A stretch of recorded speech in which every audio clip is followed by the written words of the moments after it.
Water coming బావా, అందుకని నువ్వు ఫ్యాన్ పుట్టు అంటే ఫ్యాన్ పెట్టుకో. ఏమైంది దీనికి పిసరేసింది ఏంటి? ఈ కీడే మాట్లాడుకుంటారు. బుజ్జికి కళ్ళు కూడా ఏం చెప్తాను? తొక్కుడు పిల్ల ఆడుకుంటున్నా, ఆడతావా? ఆడుతుందా? ఆడదాం పట్టు. తొక్కుడు పిల్ల ఇవే తగ్గించుకుంటే మంచిది. నేను ఏం చేస్తున్నాను కనబడతలేదా అని? నీ కళ్ళు ఇట కాకలు వచ్చినాయా? కల్మల్ల గద్దోలు ఆడి గిడికి నిలబడ్డావు అడ్డంగా. ఏం చేస్తున్నావు ఇక్కడ? ఆనే బర్రే అడ్డం గిడ్డం అన్నవనుకో గుండు వదకొడతా. బర్రెలకు ఎవరన్నా కనబడతలేరా అని?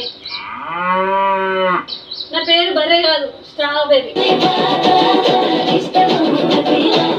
నువ్వు స్ట్రాబెర్రీ ఒకటేనా? స్ట్రాబెర్రీ ఎంత కమ్మ ఉంటుందో, నువ్వు అంత కంపు ఉంటావు. ఓహో, అదేమో స్ట్రాబెర్రీ బ్లాక్ బెర్రీ ఇద్దరు మంచుకున్నారు. గౌడు బర్రెలే, బర్రెలకు బర్రెలు, బర్రెలకు బర్రెలు.